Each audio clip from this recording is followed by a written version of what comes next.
Hello नमस्कार, मैं हूं आशीष और मैं आपका वेलकम करता हूं भारत फर्स्ट में।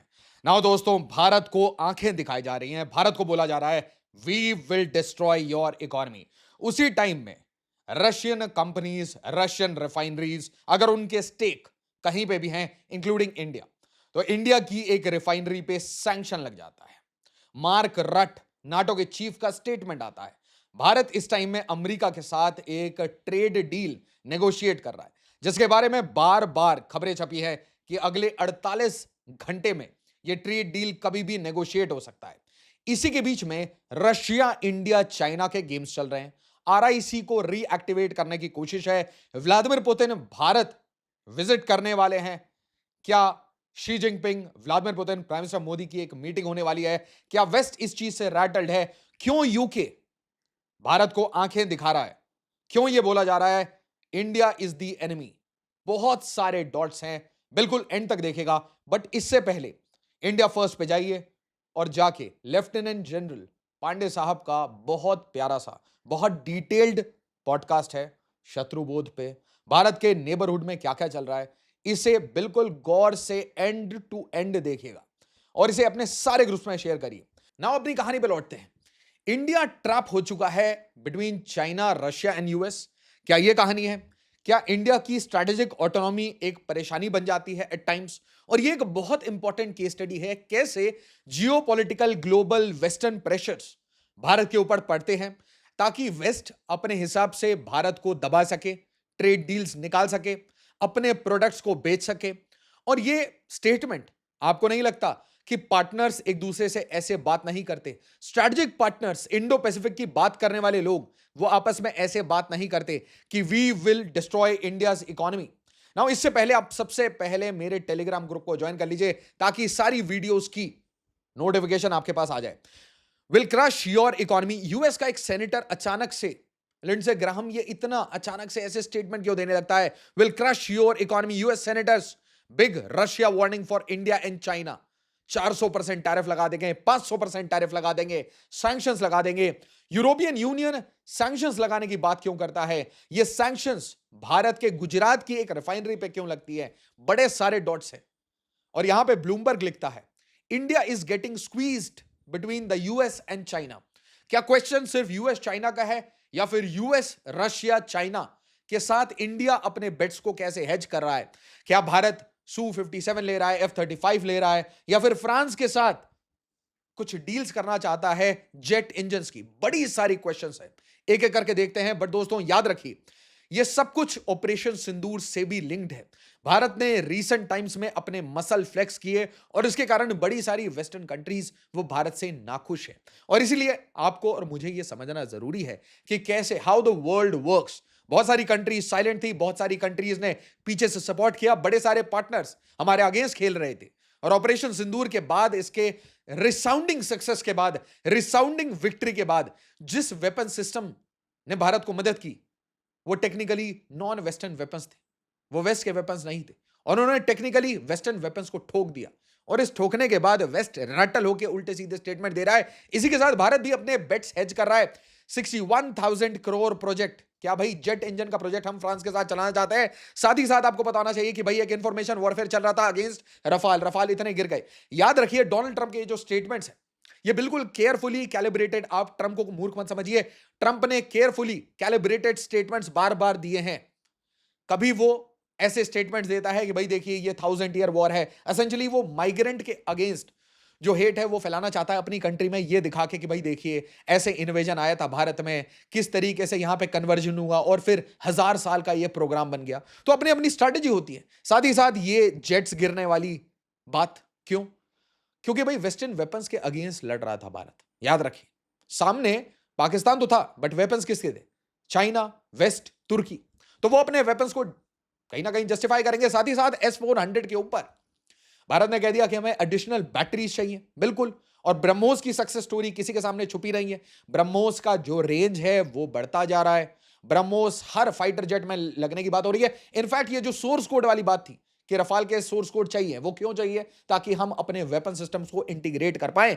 इसी के साथ देखिए, हम इजराइल के साथ बिल्कुल साइलेंटली बिहाइंड द लाइंस हम पार्टनरशिप कर रहे हैं ना। इसके एथिकल डायमेंशंस भारत में काफी डिबेट होते हैं कि क्या इजराइल के साथ पार्टनरशिप करनी चाहिए, बट आज के डेट में द स्क्रॉल तक लिख रहा है, रीडर्स कमेंट्स, जो रीडर्स हैं, जो जियोपॉलिटिक्स फॉलो करते हैं, उनका मानना है इन Israel is a reliable Indian ally unlike Arab countries and Iran.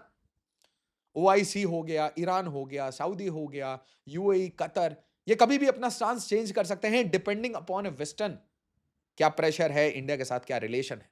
क्योंकि याद रखिए जीसीसी हमेशा वेस्ट ओरिएंटेड है और यहां पे भारत में भी इसके अगेंस्ट गेम्स हैं। Gandhi must be turning in his grave to see Modi's India embrace racist imperialist Israel. ये द वायर लिख रहा है। जबकि इंडिया की नेशनल सिक्योरिटी को एड कर रहा है इजराइल, वो अलग बात है कि इजराइल खुद फंसा हुआ है।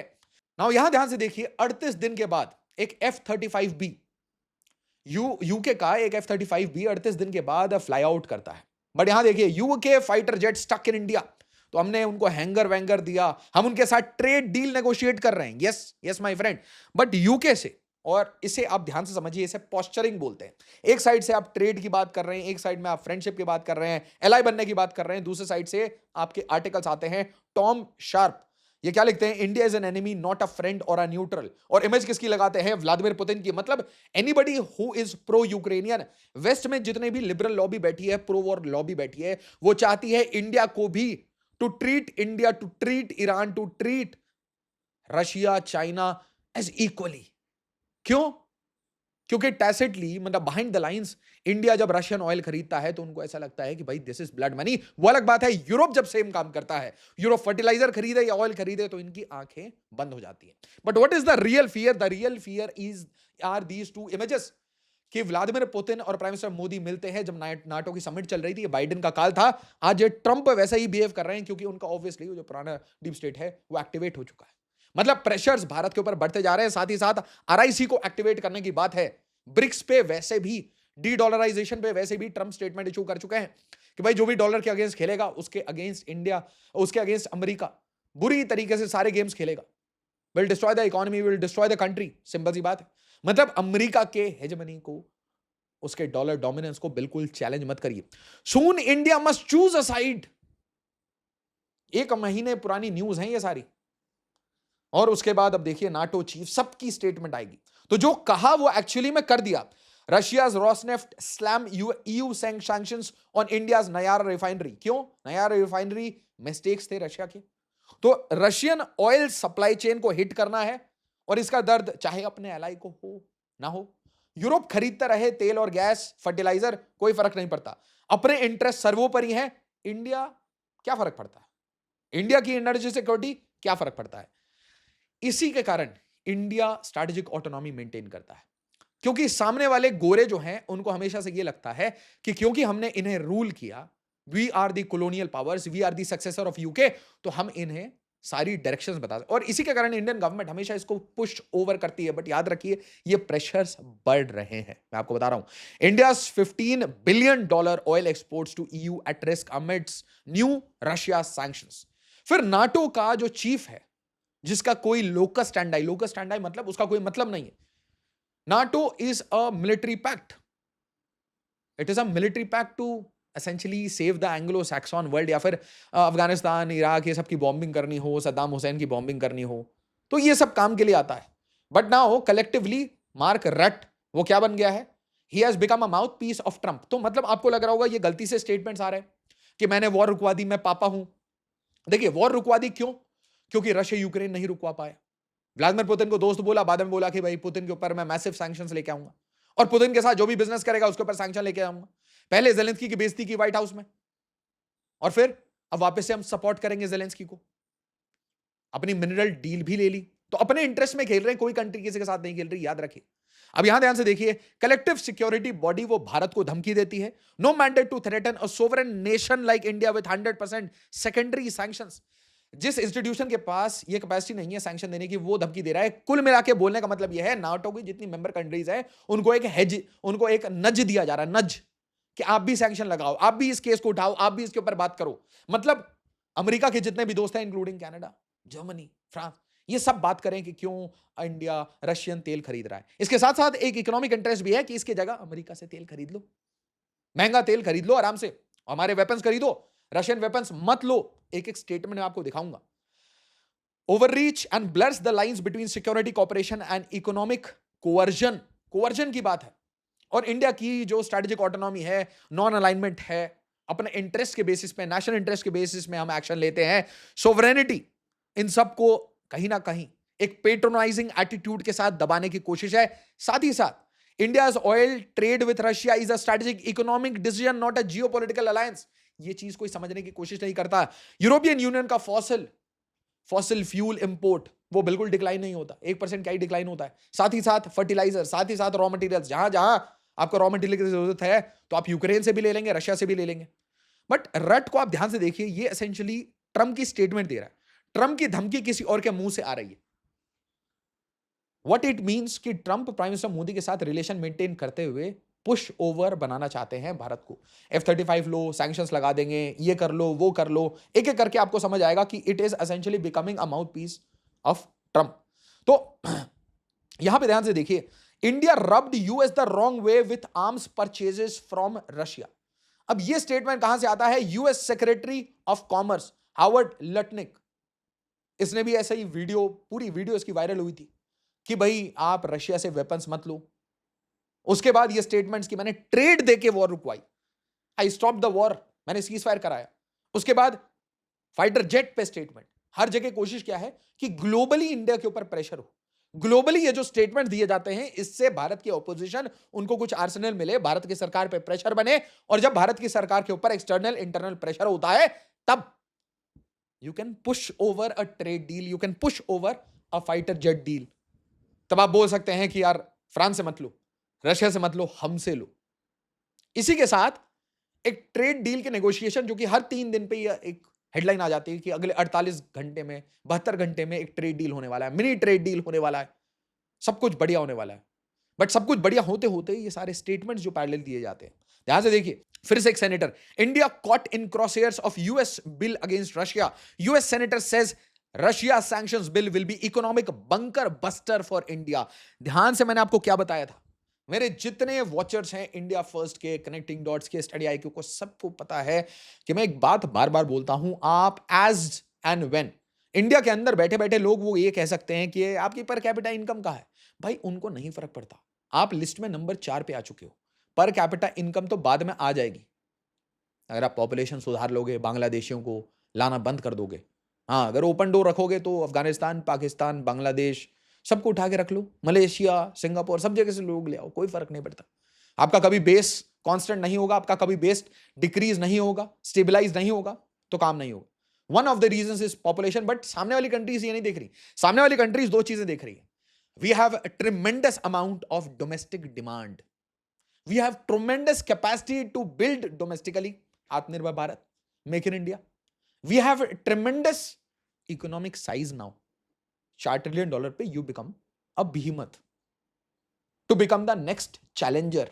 तो चैलेंजर को चेक करना बहुत जरूरी है। और स्टेटमेंट अब ध्यान से देखिए, will crush your economy, US senators big Russia warning for India and China. But आप ध्यान से देखिए, चाइना के ऊपर इनके स्टेटमेंट नहीं खुलते। एक स्ट्रैटेजी हमें सीखनी पड़ेगी, इसके ऊपर एक स्पेशल वीडियो लेके आऊंगा कि what India should learn from China, how China negotiates. China सिर पे कनपट्टी पे बंदूक रख के नेगोशिएट करता है, सामने वाले की पतलून गीली हो जाती है कि भाई तू सैंक्शन लगा, तेरी इकोनॉमी क्रिपल कर दूंगा, तू लगा भाई सैंक्शन, मेरे पे तो लॉस आएगा पर तेरे तो लोगों के घर में सामान नहीं आएगा। That is the dependence that China has built.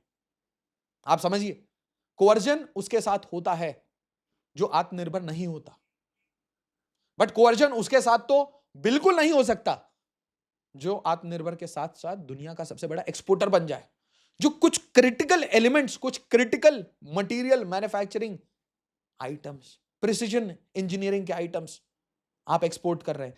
दुनिया के सप्लाई चेन के जब आप इंपॉर्टेंट एलिमेंट बन जाते हैं तो आपको लोग आंख नहीं दिखाते। और इसके बाद भारत का कहीं ना कहीं एक नीजर्क टाइप का रिएक्शन दिख रहा है, क्योंकि तुरंत इमीडिएटली आप देखेंगे कि नीजर्क क्यों है, यह भी समझाऊंगा। नीजर्क क्यों करना पड़ता है? You have to react. मैंने आपको क्या कहा? We generally tend to react, we are not proactive. चाहे आप सिक्योरिटी में लीजिए, चाहे आप डिप्लोमेसी में लीजिए. Going from 4 to 8 to 10, as we are growing, we have to be proactive. We have to look for problems which can arise and solutions thereof has to be found today. आज आपको solution निकालना पड़ेगा. जिस दिन मैं दुष्कर्म की बात कर रहा था, उड़ीसा की बात कर रहा था, मैंने आपको बोला था कमांड एंड कंट्रोल सेंटर की जरूरत है. Anywhere in India in distress can contact a command and control centre. मैंने आपको बोला कि अगर बांग्लादेशियों को आपको ढूंढना है तो every state needs a special task force in coordination with NIA, in coordination with BSF. साथ ही साथ आपको ये जो रॉट है करप्शन का, उसको तोड़ना पड़ेगा. किस टाइप का रॉट? सप्लाई चेन में एक रॉट है, चाहे आधार से ले लीजिए, चाहे बॉर्डर क्रॉसिंग, स्मगलर, फिर ये अपना जो पासपोर्ट वीजा लगाते हैं इंडिया से, how do they become an Indian citizen? ये पूरा एक सप्लाई चेन है. इसके ऊपर आपको क्रैकडाउन करना पड़ेगा. जिस तरीके से एग्जैक्टली मैं आपको बता देता हूं, ऐसा ही क्रैकडाउन आर्टिकल 370 से पहले और उसके बाद कश्मीरी ट्रेडर्स पे हुआ था, जिससे कि जो व्हाइट कॉलर क्राइम है, जो फाइनेंशियल क्राइम नेटवर्क्स है, उसके ऊपर जब आपने ताला लगाया, सिंडिकेट को तोड़ा, कार्टेल्स को तोड़ा, तब आप काम कर पाते हैं. इंडिया का knee jerk reaction, RIC reboot, can Trump threats revive Russia India China troika. अब आप मुझे बताइए, क्या आरआईसी वर्क कर सकता है? Can we trust China? क्या आप दोखलाम, गलवान, म्यांमार में डिफरिंग इंटरेस्ट, बांग्लादेश में डिफरिंग इंटरेस्ट, पाकिस्तान में differing interest, funding India's enemies always, तो अचानक से क्या आप चाइना के साथ गले मिल सकते हैं? नहीं. क्या आप तुर्की के साथ मिल सकते हैं? नहीं. क्योंकि दाल में कुछ काला है, मन में ऑलरेडी कुछ खोट है. और ये खुद याद रखिए, अगर चाइना का कोई प्लांट अचानक से इंडिया आ जाता है, तो वहां पे आप देखिए क्रिटिकल जो भी इनपुट्स है, इंजीनियर्स है, उसकी कमी आने लगती है. I am talking about iPhone, Apple, manufacturing ecosystem. तो हां, Russia has always been a time tested friend, but can you suddenly impress China? No. But आप इसे कैसे यूज कर रहे हैं, इसलिए बोल रहे हैं ना, कोऑर्डिनेटेड प्रेशर कैटलिस्ट बन गया है. अचानक से आपको एक्ट करना पड़ा. और याद रखिए, खुद ये जो ऑप सिंदूर में जो रशियन वेपन सिस्टम्स यूज हुए हैं, फ्रेंच इजरायली सिस्टम्स यूज किए हैं, ये चाहे तुर्की हो, चाइना हो, अमेरिका हो, जर्मनी हो, यूके हो, सबको इससे चिड़न हुई है. And most importantly, Russia would also not like कि आप भाई आत्मनिर्भर भारत के ऊपर जा रहे हैं. साथ ही साथ you can not jeopardise I2U2 Indo Pacific. अगर आप इजराइल के साथ दोस्ती करने की बात कर रहे हैं, middle east, India middle east economic corridor की बात, I2U2 की बात कर रहे हैं, या फिर इंडो पैसिफिक की बात कर रहे हैं, क्वाड की बात कर रहे हैं, तो you need the west. But फिर भी आपको कोऑर्डिनेट करना पड़ेगा. कहां कहां? आपको एनर्जी डिपेंडेंसी, क्योंकि याद रखिए ये सारी जो कंट्रीज हैं, चाहे इंडिया हो, चाइना हो, they need energy, huge amount of energy imports. तो आपको इश्यू बेस्ड कोऑर्डिनेशन करना पड़ेगा, बिल्कुल इशू बेस्ड, जैसे कि energy, sanction evasion, payment mechanism, oil logistics, shipping work around, currency, payment resilience, energy price cap resistance, climate and connectivity. हर जगह आपको कोऑर्डिनेट करना पड़ेगा. So India will use RIC as a geopolitical buffer, not as a strategic anchor, but simultaneously India will also try to maintain its strategic autonomy, not to sit in the lap of a western country. Difficult times ahead, difficult times. और इसलिए बड़े सारे analyst कह रहे हैं, sooner than later India will have to choose the side of west. But आपको engagement देखिए, हम चाइना के साथ भी एंगेज कर रहे हैं, तो डबल एज स्वॉर्ड्स के साथ. इसे आप ये भी कह सकते हैं, we are navigating through geopolitical tensions but behaving like a mature power. हम चाइना को एज अ बफर मान लीजिए यूज कर रहे हैं, आरआईसी को बफर की तरह यूज कर रहे हैं, but we know China Galwan Doklam में क्या करता है, बांग्लादेश पाकिस्तान में क्या करता है, तो हम भी दलाई लामा के साथ खेलते हैं. तो एक साइड डोवाल साहब वांगी से मिलते हैं, जयशंकर साहब वांगी से शी जिनपिंग से मिलते हैं, और साइमल्टेनियसली व्लादिमीर पुतिन कहते हैं कि हम भारत आ रहे हैं, I will come to India, और we want to restart, reinvigorate RIC, क्योंकि ये ट्रम्प का थोड़ा एक्सेस हो रहा है. बट फिर इंडिया कह देता है no meeting agreed, sources on push for Russia India China grouping. साथ ही साथ चाइना जिस चीज से अर्क होता है, वहां पे भी खेल रहे हैं। तो आप सोचिए कितने नुएंसेस में खेल रहे हैं आज। एक साइड में अमेरिका कह रहा है कि भाई रशिया से वेपन लेना बंद करो, उसी अमेरिका के साथ हम इंडो पैसिफिक स्ट्रेटेजी खेल रहे हैं, उसी के साथ हम क्वाड खेल रहे हैं, I2U2 खेल रहे हैं, India middle east economic corridor खेल रहे हैं, ट्रेड डील में हम डेयरी प्रोडक्ट्स पे काफी रेजिस्ट कर रहे हैं, फार्म प्रोडक्ट पे रेजिस्ट कर रहे हैं। वही अमेरिका हमारे प्रेशर दे रहा है कि F-35 खरीद लो, हम उसे रेजिस्ट कर रहे हैं। We are trying to be atmanirbhar, we are trying to create multiple hedges, multiple supply chains, France, Israel, self dependence, Russia.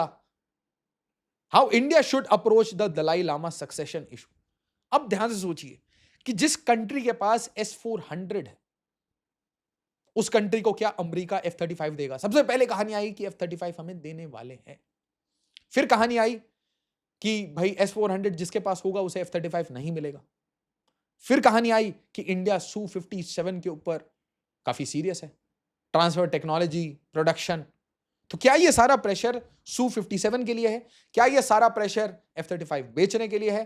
क्या ये सारा प्रेशर ट्रेड के लिए है?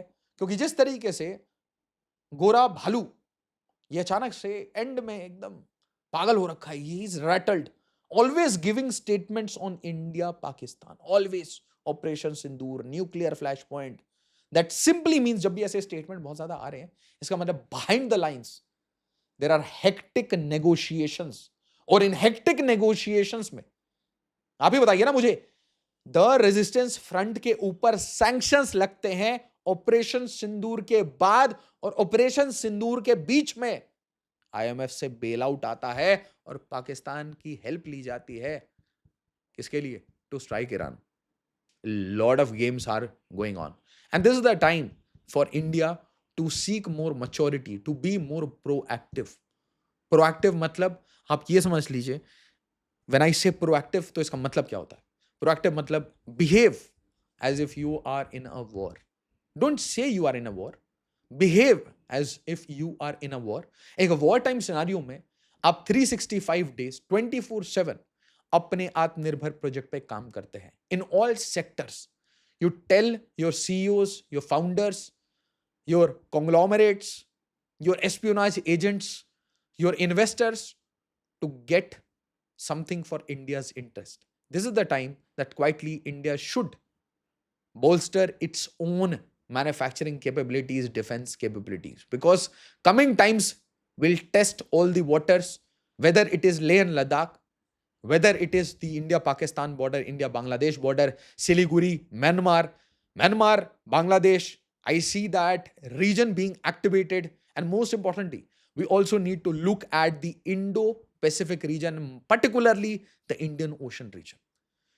Given that no country would like India to create a hegemon of Indian Navy, a blue water navy in this region, there will be hectic transactions, hectic statements, and a lot of geopolitical pressures. Testing times ahead. Video को like, share और subscribe जरूर करिएगा। As always, जय हिंद, जय भारत।